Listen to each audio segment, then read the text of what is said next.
Hello everyone, welcome back to my YouTube channel. In the last session, I compare and contrasted two theories, and one was called Maslow theory of motivation, and it's called Herzberg theory of motivation. In today's session, another very important topic and one of the most favorite questions from management faculties and in competitive exams also, whenever you have subjective questions, then there is a question called as compare and contrast Taylor contribution with Fayol contribution in management. And that is what we are going to discuss today. So what are the learning objectives for the day? The first thing we'll be discussing is the similarity between these two theories, and other thing which we'll be discussing is the dissimilarity, because we need to compare also and we need to contrast also. And that is the reason why we want to do similarity as well as dissimilarity both. So let us begin with the first one, and that is called similarity. We already know that Taylor is known as the father of scientific management. He has given scientific theories. On the other side, Fayol is known for his 14 principles. So these, and I've already made a detailed video on all these contributions, so you can just check that in the description section. But right now, let's talk about the similarities between these two contributions. And the first similarity is that both of them felt the universality of management, right? Both of them propose that management is universal. It is not about smaller organization or the larger organization. It is not about one function or production function only, or engineering function or R&D function, or it is not about anything. Management is something which is applied to everything. So it is universal. So that is the one thing that was common in both the theories. Taylor ने भी कहा management एकदम universal है. At the same time, जो Fayol था उन्होंने भी यही बात अपनी थ्योरी में कही, दैट मैनेजमेंट यूनिवर्सल है. मैंने यूनिवर्सलिटी ऑफ मैनेजमेंट के ऊपर भी एक लेक्चर बनाया है, उसका भी लिंक मैं डिस्क्रिप्शन में डाल दूंगा, आप वो भी देख सकते हैं. Let's talk about the second similarities. Both applied scientific management, scientific methods to the problems of management. दोनों ने ही अपनी थ्योरी में साइंटिफिक मेथड्स का इस्तेमाल किया. Those theories were not written only on paper. Those were those theories which were practically applied in the organization.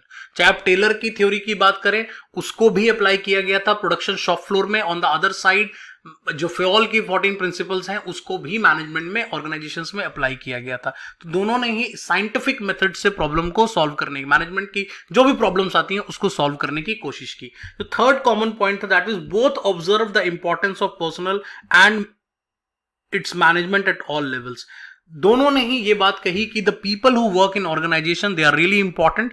They are one of those resources of organization which cannot be copied. It is not imitable. And चाहे level कुछ भी हो, चाहे आप middle level management की बात करें, lower level management की बात करें या हायर लेवल मैनेजमेंट की बात करें, तीनों ही सिचुएशंस में जो एम्प्लॉइज है, जो पर्सनल है, the workers who are working, the employees who are working for your organization, they are highly important. वही आपकी ऑर्गेनाइजेशन को यूनिक बनाते हैं from any other organization. The fourth similarity was that both believed that worker efficiencies can be increased through training.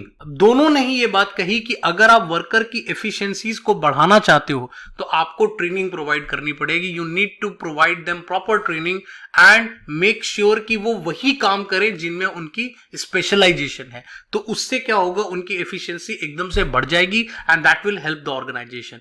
The both use the same thing, that workers efficiency can be increased through right training to the people. The next important is, so the next point was that both of them developed their ideas through practical experience. जैसा मैंने आपको इस वाले भी point में बताया भी था कि जो इन्होंने प्रॉब्लम को सॉल्व की वो साइंटिफिक मेथड्स थे और वो बेस्ड ऑन समथिंग थे which was practical. That was not only theory. सिर्फ थ्योरेटिकल कॉन्ट्रीब्यूशन आप इसको नहीं कह सकते, because this was done through experimentations. This was done while application in the organization, and that is why it is practically applied. Taylor की theory भी as well as Henry Fayol theories also. And the next is both of them explained their ideas through books. तो उन्होंने दोनों की ही books I थी और book को पढ़ने के बाद ही लोगों को पता चला कि what is Taylor theory and what is Henry Fayol theory. तो दोनों ने अपनी अपनी बुक्स लिखकर उसमें पब्लिश किया था कि उनकी थ्योरी क्या है. ये भी एक सिमिलैरिटी है. And both of them stressed mutual cooperation between employer and employees. और दोनों ने ही एक बात कही कि अगर efficiency बढ़ानी है, if the organization has to rise, then management and workers, they both need to work together. So these are certain similarity between Fayol theory as well as Taylor theory.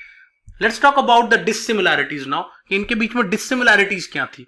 So the first dissimilarity was the perspective difference. So what was the difference in perspective? तो Taylor ने जो problem solve की थी वो shop floor की थी. Basically he was into operations, he was into production. तो उन्होंने जो प्रॉब्लम्स को सॉल्व की थी वो उन प्रोडक्शन से रिलेटेड प्रॉब्लम्स थी जो शॉप फ्लोर्स पर आती थी, तो that was his contribution which was more on the side of production. On the other side अगर आप हेनरी फ्योल की बात करें, it was applicable to all the functions of managers at the top level. Top level पे जितने functions होते हैं, चाहे आप स्केलर चेन की बात करें, यूनिटी ऑफ कमांड की बात करें, यूनिटी ऑफ डायरेक्शन की बात करें, वर्क स्पेशलाइजेशन की बात करें, everything can be applied to every function of management. So that was one thing. तो पर्सपेक्टिव का थोड़ा डिफरेंस था, ये थोड़ा सा नैरो पर्सपेक्टिव था. On the other side it was a much broader perspective. Let's come to the second difference, that was the difference of methodology.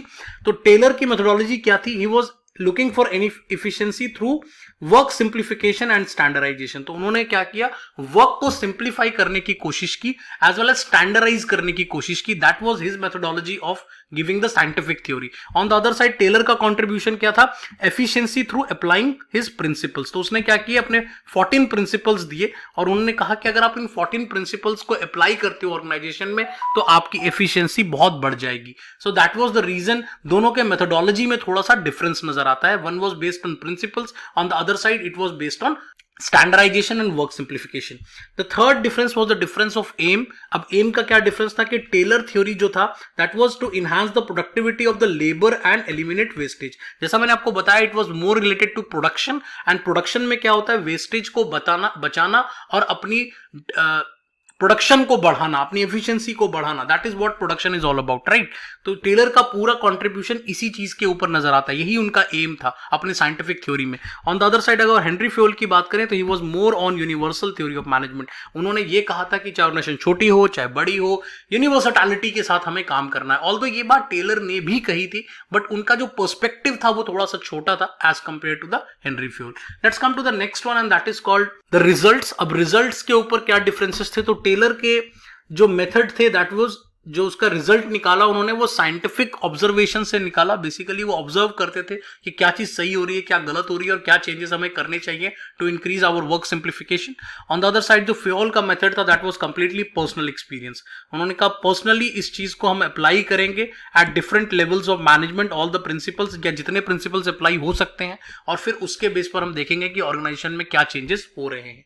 And the fifth difference was related to naming. अब naming क्या था कि he named it as a scientific management. Obviously हम सबको पता है कि Taylor scientific management is very very famous. On the other side Fayol named it as general theory of administration.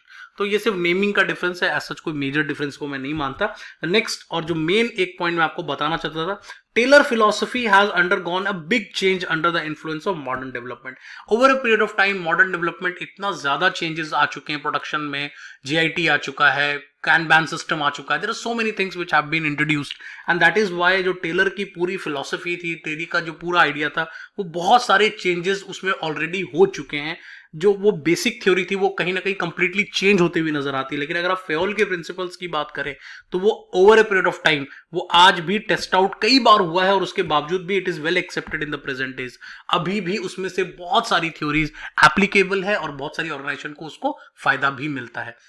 I hope आपको समझ में आ गया होगा what are the similarities and the dissimilarities between Fayol theory as well as Taylor theory. Very very important question.